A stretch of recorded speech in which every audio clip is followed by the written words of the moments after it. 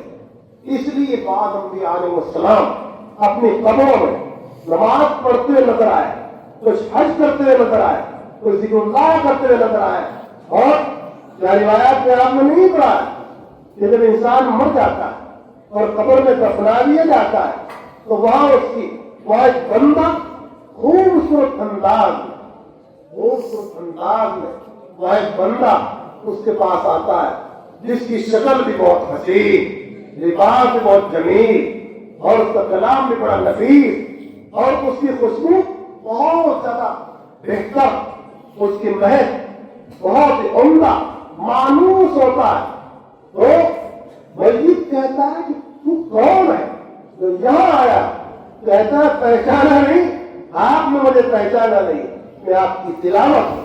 جو آپ تلاوت کرتے تھے، جو آپ تلاوت کیا کرتے تھے، ماشاءاللہ ہمارے یہ بچے رات کو 4 بجے سے اٹھ کر تلاوت کر رہے ہیں. مبارک ہے یہ طلاب اساطیر الجنہ، یہ طلاب اللہ کے پرندے، کیا تو اللہ کے کلام کو پڑھ رہے ہیں.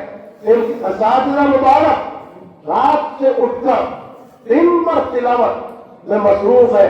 جب کوئی بندہ تلاوت کرتا ہے تو اللہ پاک کو کتنا پیار آتا ہے. ماشاءاللہ یہ مبارک گلستان، کیا یہ رشیدی باغ ہو، قاسمی گلزار ہو، یہاں صبح سے شام تک تلاوت ہے، اور احادیث کے نغمے ہیں، تلاوت کی مبارک آواز ہے. ارے بھائی، ان آوازوں کے ساتھ تو نور الہی نازل ہوتا ہے، انوار الہی ہر آن نازل ہوتے ہیں ان کے قلوب میں، ان کی زبانوں پر، ان کی نظروں پر. ان کی نظریں کتاب اللہ میں، ان کے اذہان کتاب اللہ میں. کیا رات کو سوتے ہی خیال ہوتا ہے نا حافظوں کا ہمارے، صبح کو پارا سنانا ہے، پیچھے کا سنانا ہے، سبق سنانا ہے. ان کا دل دماغ قرآن پاک کے اندر گھومتا ہے، قرآن پاک کے سمندر میں. کیا وہ مچھلیوں کی طرح تیراکی کرتے ہیں، یہاں سے وہاں گھوم رہے. مبارک ہے یہ بچے اور ان کے اساتذہ. اللہ کا کلام کتنا افضل، فضل کلام اللہ علی سائر الخلق کفضل اللہ علی ادراکم. جیسے اللہ پاک کی ذات تمام مخلوق میں افضل، ایسے اللہ کا کلام وہ کیا سب سے افضل ہے. اللہ کا کلام جو بندے پڑھ رہے ہیں اس کا انعام کتنا ملے گا میزان میں. ہاں، تو عبداللہ بن عباس کیا فرما رہے ہیں تو کہ اجساد کی شکل میں، یہ اعمال اجساد کی شکل میں ہو جائیں گے. قبر میں جب یہ بندہ آیا تو کیا کہتا ہے؟ میں آپ کی تلاوت ہوں، میں آپ کی نماز ہوں، میں آپ کا ذکر ہوں، میں آپ کا صدقہ ہوں.